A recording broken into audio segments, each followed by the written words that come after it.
We're one sleep away from the biggest game of the season, a battle we've all been waiting for. You're locked on.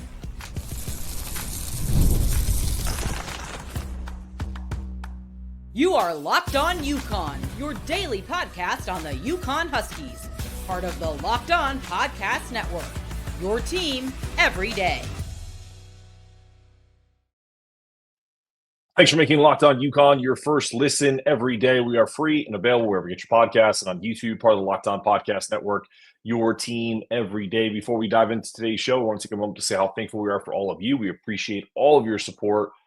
We're proud to say we're the only daily podcast covering the UConn men's and women's basketball programs, the hoops capital of the world, and we're thrilled to bring you the coverage you deserve.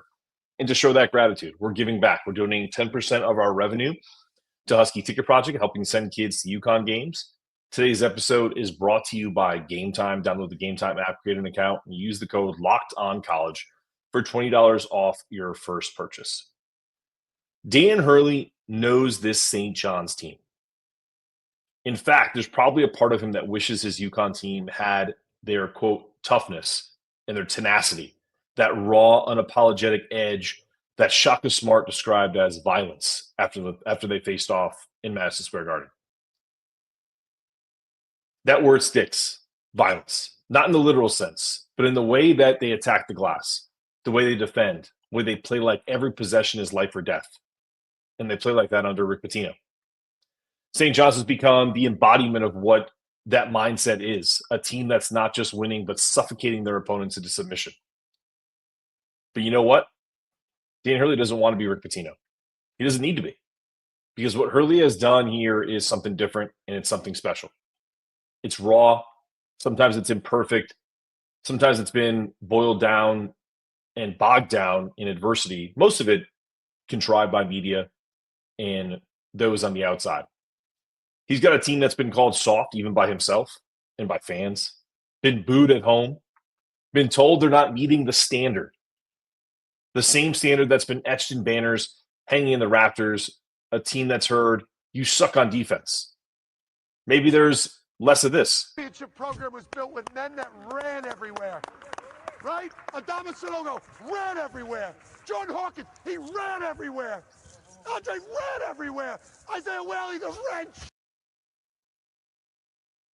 Yeah, maybe there's not as much of that in this team.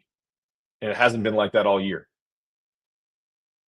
And maybe they have sucked on defense. Last time I checked, they're like 120s in Ken Pop. But that's the thing about growth. It doesn't happen in comfort. Dan Hurley loves this team. You may not admit it openly, but make no mistake about that. It's not the kind of love you broadcast with ease or the ones that you broadcast when you win back-to-back national championships. It's the hard kind of love. It's the kind that you feel more like being a parent than a coach.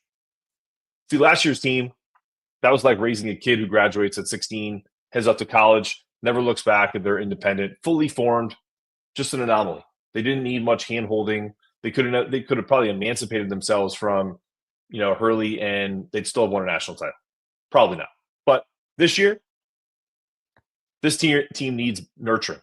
They need to feel like they're in a battle. Like a battle. That's what we need. They need that. It's like parenting a teenager who's trying to figure it out. Pushing boundaries, stumbling, making mistakes. There are stages to it. You teach them. You guide them. You give them the tools. You let them struggle. You let them face adversity. And eventually, they fail. And then what? As they get older and as they grow, you trust that they've learned enough to stand on their own. That's the part of the season we're in right now with UConn. The trust part. That there's not as much teaching left. There's not enough time. Hurley's done teaching. He's done the drilling. He's done the message has been delivered. Now the question is, does it stick? Last Saturday in Marquette, I think they grew up. They showed us something, and now they've had a week to sit with that. Do they soak in the headlines? Did they hear people like me calling them a title contender? Or they're about to go on a run? Or did they get back to work? remembering that they haven't won a damn thing yet. We need some dogs. Can't win without dogs. You got to become a dog. You got to become a dog. I need a dog, man. I need a dog. I need some dogs, man. I need some lions. I need some dogs. Maybe there's dogs on this team now. I don't know if there's any lions, but here comes St. John's, a team riding a 9-game Big East win streak, the longest since their Final Four run in 84-85. A team that's outworked, out-toughed, and out-violenced everyone in their path.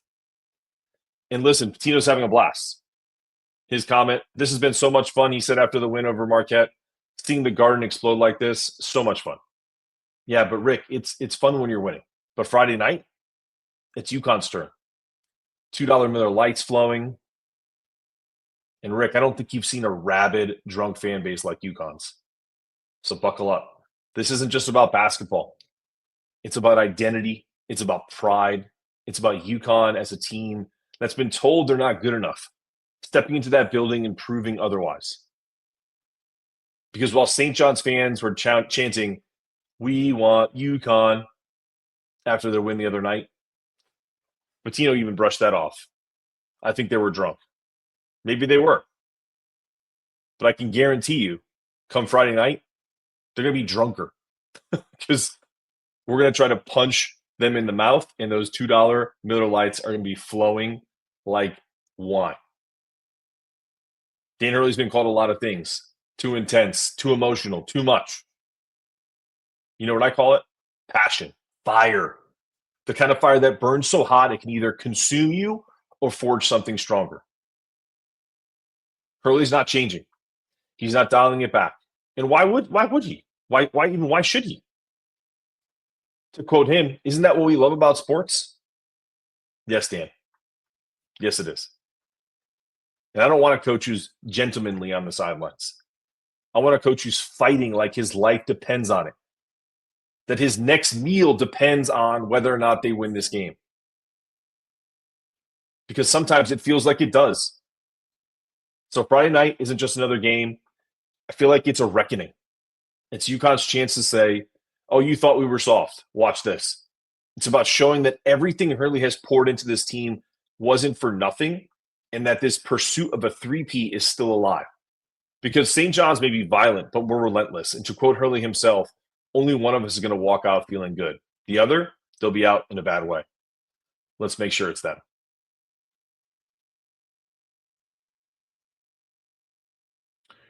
Looking for tickets to your next event? Why don't you try GameTime? Whether it's a concert, a comedy show, or a sports game, finding the right ticket at the right price can be a headache. But with GameTime Picks, it's never been easier. Let me tell you how it works.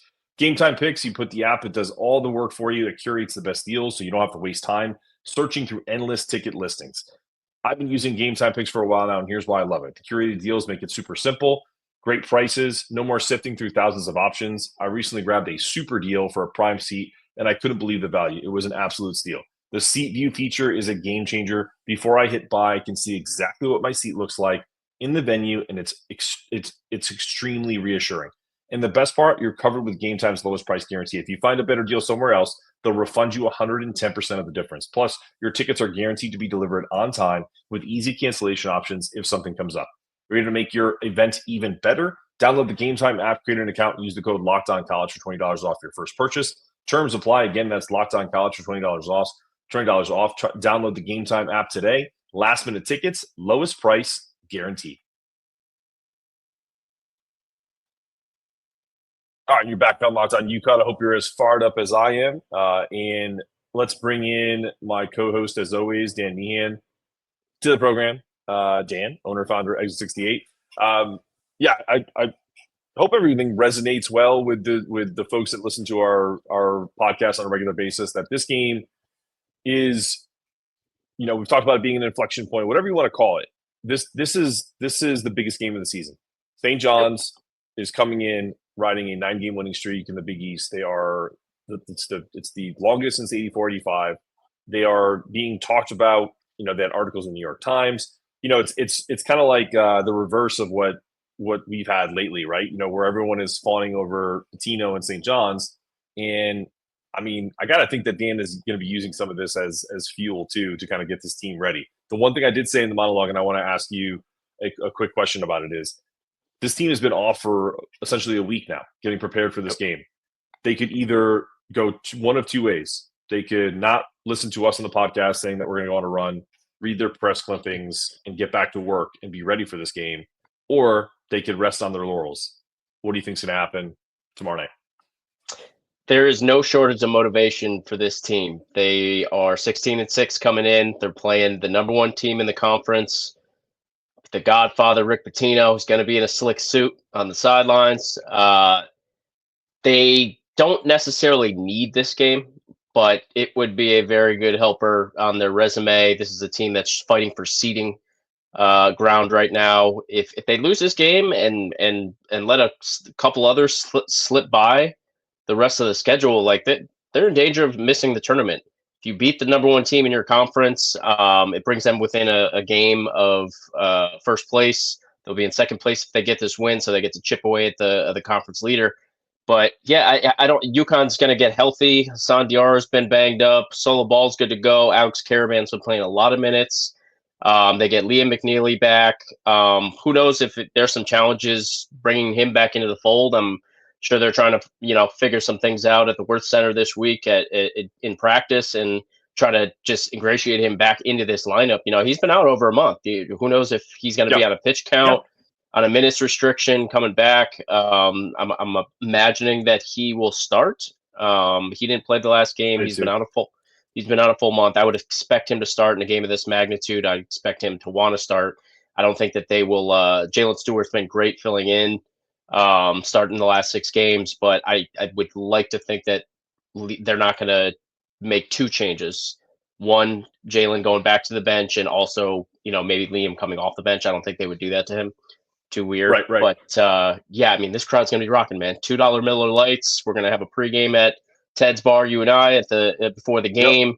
We've got Ben Gordon getting his enshrinement into the Huskies of honor, getting walled, as they like to say. I imagine there's going to be some fun alumni, maybe Jim Calhoun in the building.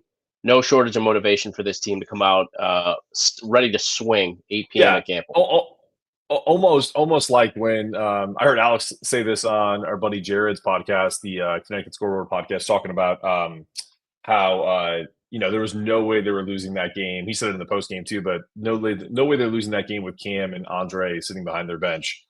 This is another one of those moments where, like, with all these alumni, with Jim Calhoun, Ben Gordon, you want to show out for the people that came before you. So I see it as a motivational factor, but I also see it as tough as St. John's has been. I actually see this as a really good matchup for UConn. Like, when I look at the way St. John's plays basketball, they are an old school, grinded out team. That fits into perfectly what UConn loves to play against. The teams that they struggle against are the ones that are shooting the 3 really well, and St. John's doesn't do that. They're in fact the opposite of last year's team.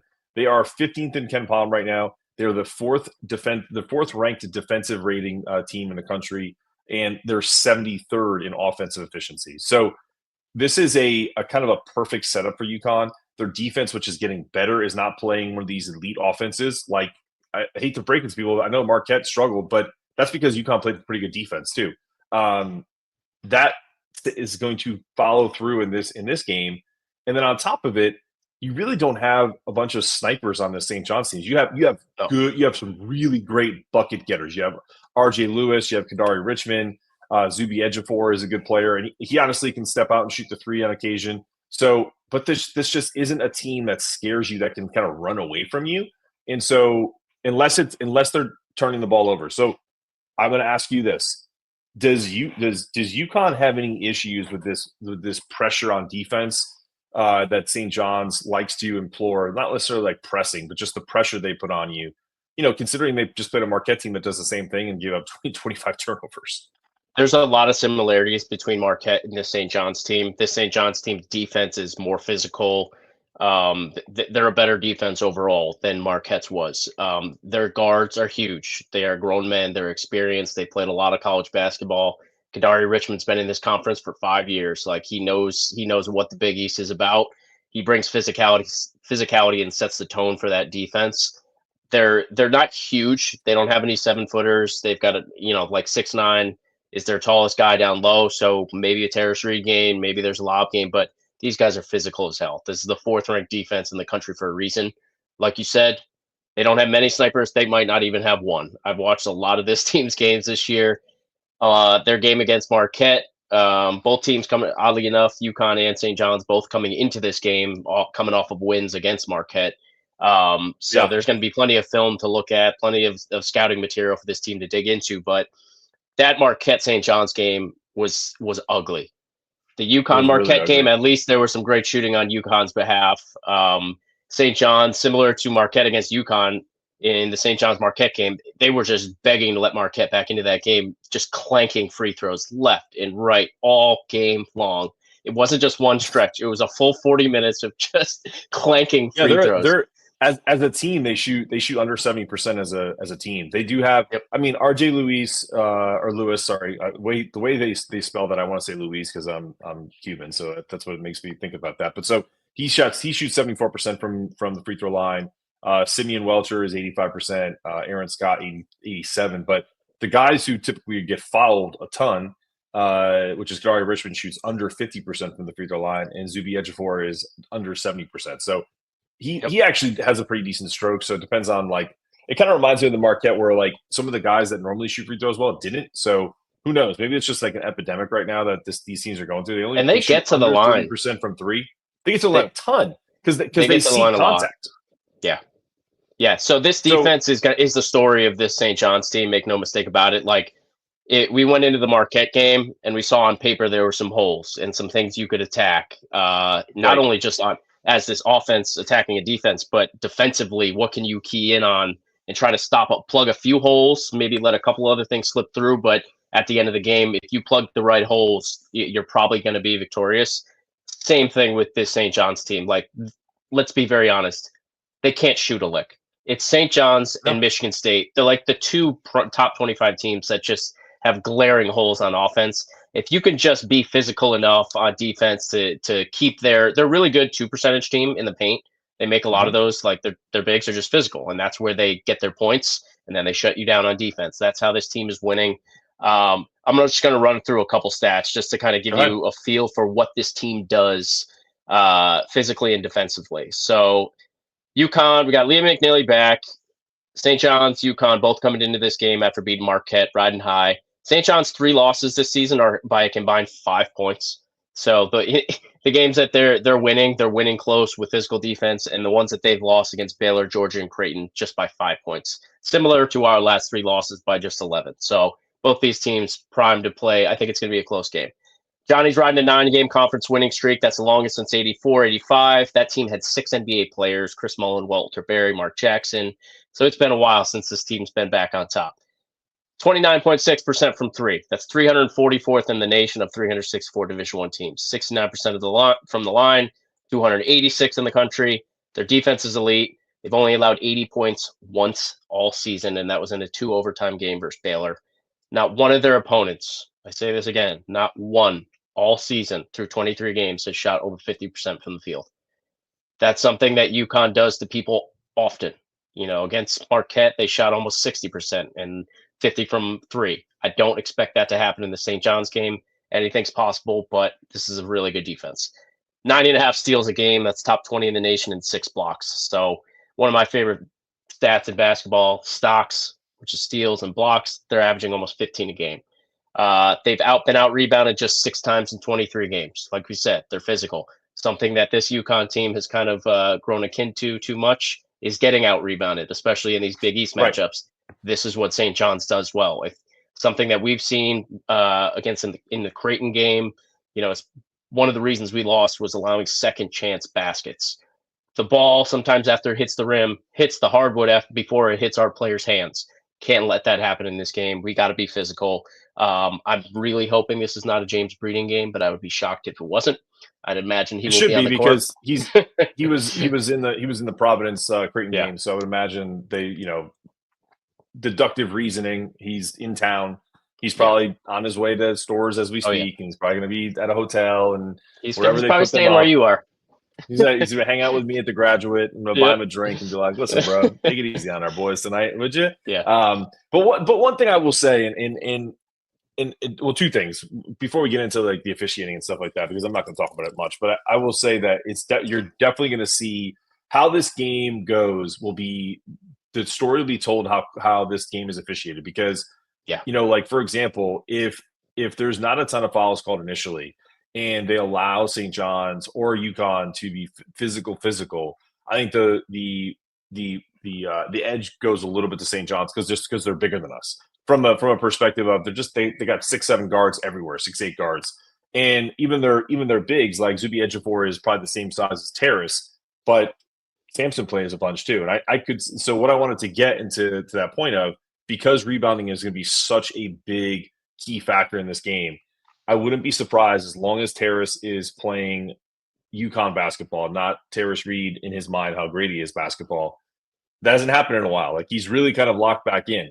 I see him getting the bulk of the minutes in this game versus, say, Sampson, but only because of that factor, not because I feel like Sampson's played great. He was great against Marquette, but they don't have anybody down low like Ejiofor. They don't. They have Ben Golds, who's a stretch five, who that allowed Sampson to do a lot of things in that game against Marquette that he probably won't be able to do as much of against St. John's. That being said, if they split, that means things are flowing well. I still think we can get whatever we want on offense in terms of how we run our sets. Just got to be able to control the rock. Like, if Haas is healthy and the wings play like they did against Marquette, we've talked about this all year, the consistency has to go from game to game. As long as that happens, this team is going to be in a really great position to win this game in the end. I think this is going to be a very important game where it's going to come down to the officiating. I'm hoping that they let them play I agree. loose. And it just kind of let off the whistle a little bit. I'm not sure that's going to be the case. This could go one of two ways. There could be a prevalent whistle where St. John's getting to the line, similar to their game against Marquette, where they're doing everything they need to. They're just missing their free throws. They should have won that game by 15 points. I think they missed like 15 free throws. Marquette, when they played us in Milwaukee, we kept them in the game for a long time because Marquette was missing all their free throws too. Like, they were getting to the line, they just couldn't make them. If this game at Gamble tomorrow night is physical, Terrace Reed potentially picks up a couple, or Sampson, whoever's getting the brunt of the minutes in the first half. Terrace has a propensity to stick his hand in and reach and pick up a stupid foul. That could alter this game. Sure. If he picks up one, maybe two, one at the end of the first half where he can't play the first 8 minutes of the second half, that's going to dictate what we're able to do on offense and defense. If St. John's gets to the line doing what they need to with Zuby Ejiofor, RG Lewis down low, and they're getting the line and making their free throws, I think that's a bad recipe for us on the scoreboard. I'm not as concerned as probably some people are about this game in the respect of this, right? So even if you just go and I know every game is different, I know every matchup is different, so no one kind of lose their mind at me at that. But if you just look at their Big East games, right? Forget about out of conference, but familiarity, these guys know each other. They on the road, they played at Providence, they won by 2. That was a close game. Providence in a way probably should have won that game. Whatever, Providence wins that game, or St. John's wins that game by 2. They played at Xavier, won by 10. That's a big win. That, to me, that's their best road win of the season. They crushed Seton Hall on the road. No shock there. Seton Hall's terrible this year. Crushed Georgetown on the road. But essentially we were too. Like, I feel like we're the same there with Georgetown. They finished. Their defense is better than us. Georgetown only scored 41 points. Now they play us again here on the road. I think they're due for a loss for the reason I would say is because defense travels, but when you can't shoot and you have a hard time putting the ball in the basket and a team is familiar with your game at home, that's where I feel like UConn wins this game by 6, 7, maybe 8 points. I don't think it's going to be like a 1 or 2 point game. I do think it's going to be similar to the Marquette game where we have to keep them at bay, where maybe Solo has to hit some big shots to kind of keep them from making a run. They're not going to go anywhere. This team is tough. Like you said, they're grown men. They have a great coach in Rick Pitino who's not going to let them give up. So, but I do feel like this team is the way this game is going to go is going to be similar to how most road games happen for teams that are good teams. Like UConn's a good team. This St. John's is coming in hot. I think that'll quell them a little bit, and I think we're going to kind of keep them at bay. About the officiating, I totally agree with you. But what I will say, and what I have agreed with lately with my buddy Chris Smith, is in the Big East, if you attack the rim, you're going to get calls. When you don't, and you're just using your motion and trying to get, you're going to get held, and that's they're just never going to call that. They rarely call on-ball fouls, and when they do, that's when you see coaches lose their mind because it just doesn't happen that much. But even when you're, doing this around the rim, a lot of times you get calls on you. So UConn needs to attack the basket, get them in some foul trouble, use the fact that they're a great free throw shooting team that St. John's is not. If this is going to be a rock fight back and forth, as long as they're doing the same thing and the whistle is consistent, I think UConn wins this game by 6 to 8 points.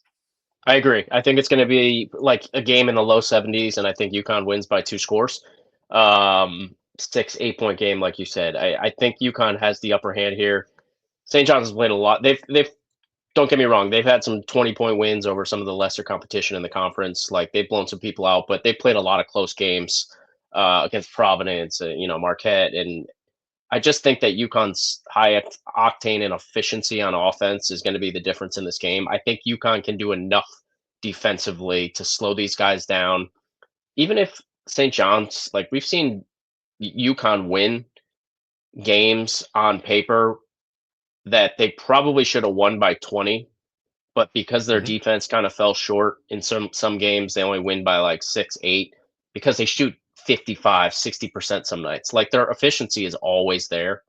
And even if UConn shoots, like a bad night for them, St. John shoots 45% as a team on the year.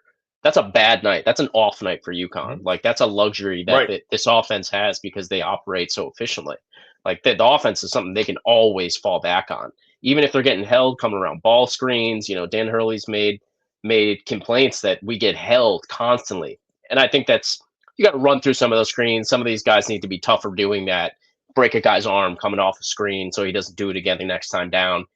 That's where St. John's is going to try to win. If the whistle is prevalent, I think that there's guys like that Aiden Meheen might have a difficult time in this game, just offensively getting around some of. I don't think he's going to play much. I don't think so either. I think with Liam coming back, this is the most important game. Like we need Liam in this game just from a on-court personnel standpoint. But I think with the length and. But I think. Yeah, no, Dan, to your point, like I do think that I think you're going to see Liam not playing like a ton of minutes, but I think what you're going to see is a guy like Aiden is probably going to lose. I lost your sound. No, so what I was going to say is like because I lost my AirPods. But I think Aiden is going to get very limited minutes in this game only because the matchup is just not good. Like. Guys like RJ Lewis are going to pick his pocket. Like his best ability is to come in short stretches and come off screens. And if he can do that and hit a couple buckets, fantastic. But if they'll need Aiden in this game to come in and give Haas some relief because he's going to have his hands full with a bigger guard. Like Haas is going to get worn down in this game, no question, with the physicality. But that's where I feel like Liam is going to get minutes in this game. Yep. I don't think he's going to be on like as much of a pitch count as people think. He would have been against Marquette. I think he'll play 25 minutes. Right. I said between 20 and 22. Yeah. But if he gets 25, that's not much of a difference. And then on top of it, I mean, sometimes the wings have to step up and handle the rock. Like Jay Ross has to. Solo's got to do a little bit of it. Liam's 20, 25 minutes, even if it's just 18, he keeps everyone so much more fresh. Right. Like you have no idea in these hard physical games how much like an extra 2-minute blow can get you. And just mean for your body and your like fatigue as the second half wears on. If this team can get even just like a 7-minute, split it over 2 halves, 2.5 minutes here, 3 minutes, 4 minutes here. If Aiden can get like 6 to 8 minutes where the team just stays even and doesn't give up like a 6 or 8 point run while he's on the court, they're gonna win this game. Without a doubt. We're gonna take a quick break and have a last segment on the show, quickly talking about what a win would mean for UConn. Do we know where they're going to rise in Ken Pom or net and all that stuff for seeding? We don't, but we can speculate, and we're going to do that right after the break.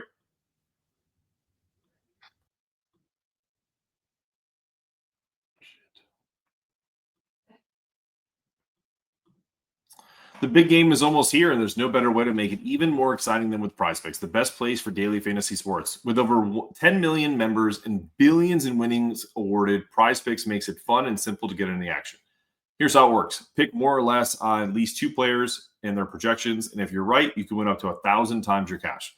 PrizePicks even has a free pick for the big game where Patrick Mahomes only needs to throw for 1 yard to win. Pair that with one of your correct picks and you're cashing out. So this week, when I'm looking at the board and selecting more for Travis Kelce on receiving yards or more for quarterback passing yardage, what I love most is the fast, safe withdrawals. When I win, my cash in my account is in little as 15 minutes. Check out the latest promo tabs to tail of any super sweet Millie winners, big game lineups. If you tail a lineup that goes 3 for 3, you can split a $1 million in promo funds. So download the app today and use the code LOCKEDONCollege to get $50 instantly after you play your first $5 lineup.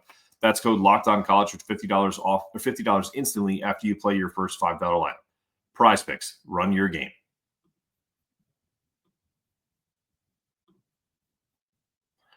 All right, you're back on Locked On UConn with myself, Mark Zanetto here of Locked On UConn, and Dan Meheen, my co-host on Tuesdays and Thursdays, and the owner-founder of Exit 68. Okay, so we've kind of laid out the in-depth St. John's, preview here. We need to be better on the boards. We need to at least match them. I don't think getting out-rebounded in this game is a recipe for winning this game because we know that St. John's isn't a great shooting team. So the emphasis on this game has to be on boxing out, getting the ball, and also the priority has to be in the possessions. Like you have to have a sense of urgency when you have the ball, not be loose, attention to detail, make sure we're not turning the ball over, leading to easy buckets for this very, very ball hockey defense in St. John's.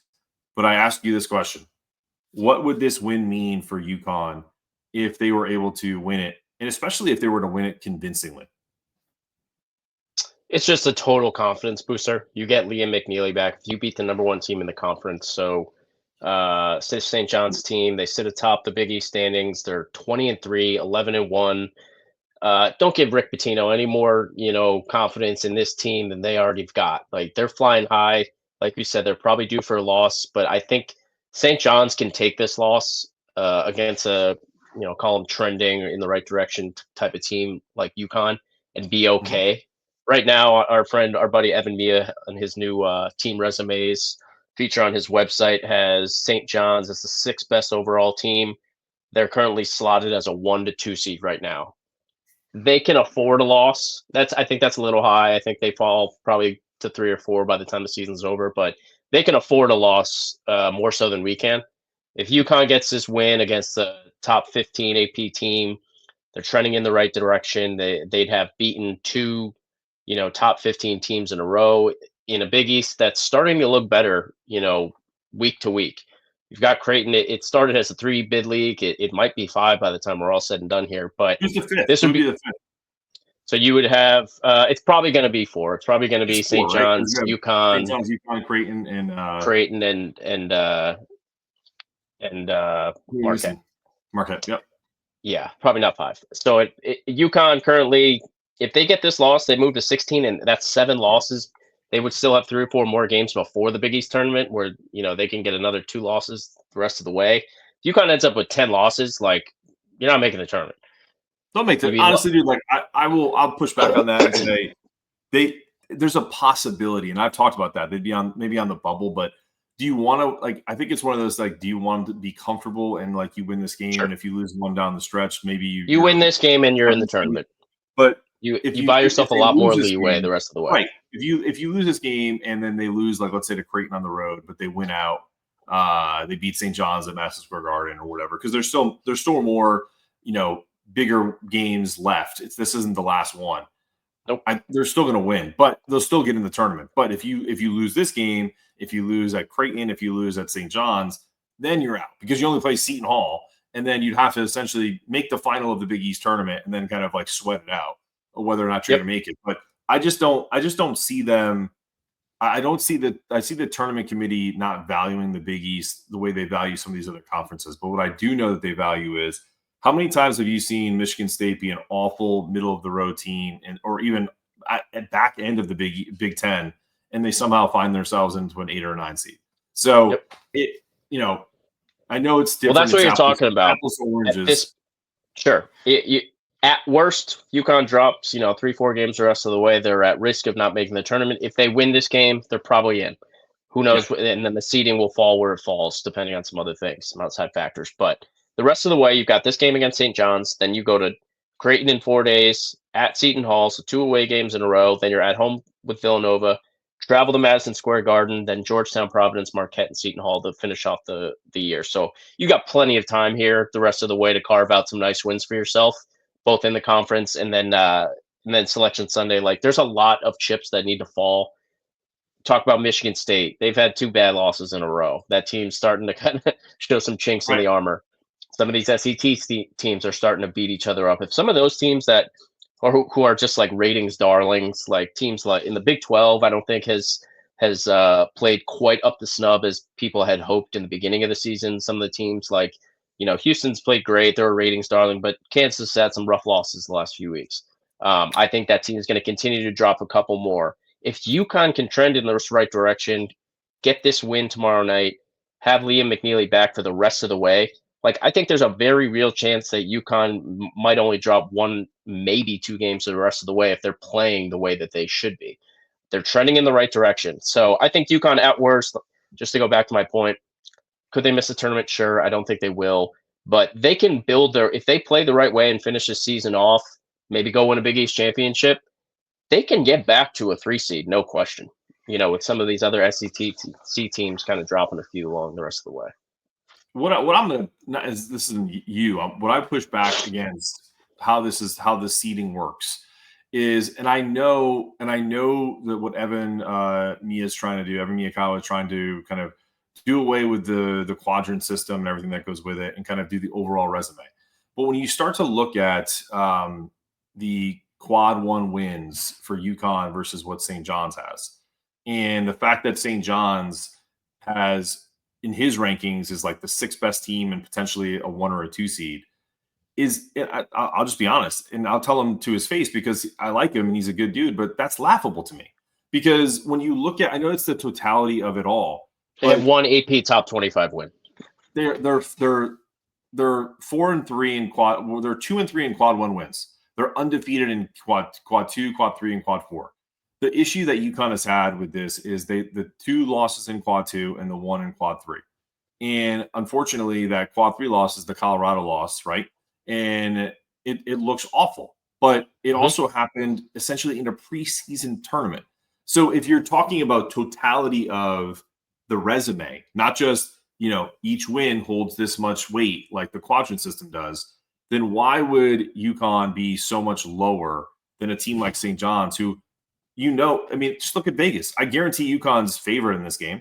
It's probably not by a lot, 4.5 maybe, something like that. Like, so the idea that UConn, if they win this game, doesn't make a big leap in some of these metrics would really start to piss me off when it comes to this stuff, because it wouldn't make sense. Like, I understand all of the metrics and how they come up with all this stuff, but it has to be consistent. Like, if you win a game, you can't be penalized for it. Because the same reason why UConn needs this game for the metrics and for their resume, so that they can climb some of these paper charts. And for the people that don't actually watch the games, like on Selection Sunday, these guys look at this first, and then they go further in and maybe look at a Maui as a additional contextual point to say, you know what, UConn, let's just say hypothetically they're on the bubble. If we're looking between UConn and maybe a mid-major team on who we should let in the tournament, if they're one of the last 4 in, they're going to look at Maui and say, okay, those games, beginning of the year, in an MTVE, lost 3 games in 3 days. We're not going to weight that as high as we do maybe the games late in the Big East slate. So the same reason why UConn would really benefit from this win on paper versus St. John's is the same reason why St. John's is atop some of these metrics websites like Evan Mia in the net rankings. They just haven't lost. They only got 1 AP top 25 win all season. But the thing that they've done well for themselves is they just haven't lost many games. They only have 3 losses. So there's not much that you can pick apart on paper for the St. John's team. But to me, there is, because if they were a mid-major, I remember, because I covered a mid-major that literally had their exact same profile, 20-3, okay, with a 9-1 or 11-1 conference record to go into a season. And that team didn't make the tournament because they lost in their conference final. That was UNCG. If you look at St. John's, and I know comparing UNCG and St. John's is stupid, but I'm telling you this for this reason. It's the reason why the quadrant rankings and all these predictive metrics, I don't love it, because when you start to talk about just St. John's is like game-to-game resume. They beat a New Mexico team they're okay. Like that's a decent team. That was at home. They won by 14. They lost in an MTE to Baylor by 1, a Baylor team that UConn beat, at home, right? So that's a head-to-head action there. They beat a Kansas State team who's terrible in the Big 12, at home, or they lose to Georgia, who's not a very good team, but because they're in the SEC, they're, that's weighted higher. Their losses are against Creighton on the road, which isn't a bad loss. To Georgia, fine, you add in the SEC factor, and then Baylor. There are no good wins outside of that. Maybe you could count New Mexico there. Like, that's a decent win. The best win they have is at Xavier on the road. That's it. Like, there's no – because even the Gonzaga game, which doesn't look as good now because they're not AP ranked, Gonzaga's still 13th in a lot of, like, rankings. I think they're 13th in the net. Like, if you look at where they are, they're 12th in the net. Not surprised. So it's so stupid that if we're using this net rankings, that a team that we beat handily on a neutral site is 14 spots or 15 spots higher than us. They're 31. They're 19. So Gonzaga is 19 spots ahead of us in the net rankings. To me, that's a joke. And this is where they need to fix and have one central place. Maybe they have one kind of central area where they take Evan Maekawa's information. They do Ken Palm. They do it all together. So it's one big conglomerate, and they use all of those metrics to then talk about who should be in and who should not be in. St. John's is overrated right now, and I know I say that going into this game at my peril because they can still beat us on the road. But if you're going to sit there and tell me they're a 1 or a 2 seed, I don't think you're watching basketball. Like, I just don't. Yeah, I don't. There's one way to avoid being stuck and thrown at the bottom of some of these metric systems on paper and relegating yourself to being thrown in a bubble situation. Don't lose games. Sure. Just win. We just need to come out tomorrow. Don't leave it up to chance. But only one team is 20-1, and that's Auburn. That's the only team that is above reproach. And you can say the same thing about Duke too, because even though they're playing in a crappy conference, they're taking care of business, 1,000%. But the idea that we can't kind of compare resumes, and I mean, if UConn played St. John's schedule and didn't go to Maui, would they be 20-3? Maybe. I don't know. Woulda, coulda, shoulda. Doesn't matter. You got to win. Yeah. But we're talking about what we're being judged on, not what we should have done or what we shouldn't have done. We're talking about the metrics that base how we get into a tournament and how we don't. And I'm disagreeing with those metrics because they don't make sense. I'm not good enough at math to come up with a better system. Maybe our buddy Tyler Remick, who's on the show, who's a stats guru, can figure one out. But we have the systems that we got. We got to work from them. I think there's 3 or 4 teams in the country that have 20 wins. 7. St. John's is one of them. There's only 3-4 in the top 25. They're one of them. You win that game, UConn's going to climb some rankings. Whether it's in offensive efficiency, defensive rating, their strength of schedule is going to climb. UConn, this is a really good ratings game for them. Win. I'm just saying, if they win this game and I don't see them starting to creep up, then we're gonna have. If UConn wins this game, I think it's a double-edged sword. I think UConn's going to have some really good, nice, like chunky rises in some of these metrics. Defensive rating, offensive rating, they're already top 10, so they can't really go much higher in that regard. Their net rating, strength of schedule is going to go up, and I think St. John's is going to have a weighty fall in some of these if they lose the game. So we'll see. Again, that's the silliness of it. All right. That's it for the show. It's a long one, but we don't care because I'm going to Connecticut tomorrow, and I'll see some of you guys there. I'll talk to Dan in person for the first time. It's kind of weird to not see him through a screen. So I can't wait to hug you. Yeah, can't wait to get my hands on it. Big hugs. Just don't touch the tattoo. It hurts. It's still healing. So, all right, this has been another episode of Locked On UConn. I'm your host, Mark Zanetto, for Dan Meheen, owner, founder of Vegas 68. Ask you to stay locked in, stay connected, make sure those toughness meters are always rising. And as always, go Huskies. Go Huskies.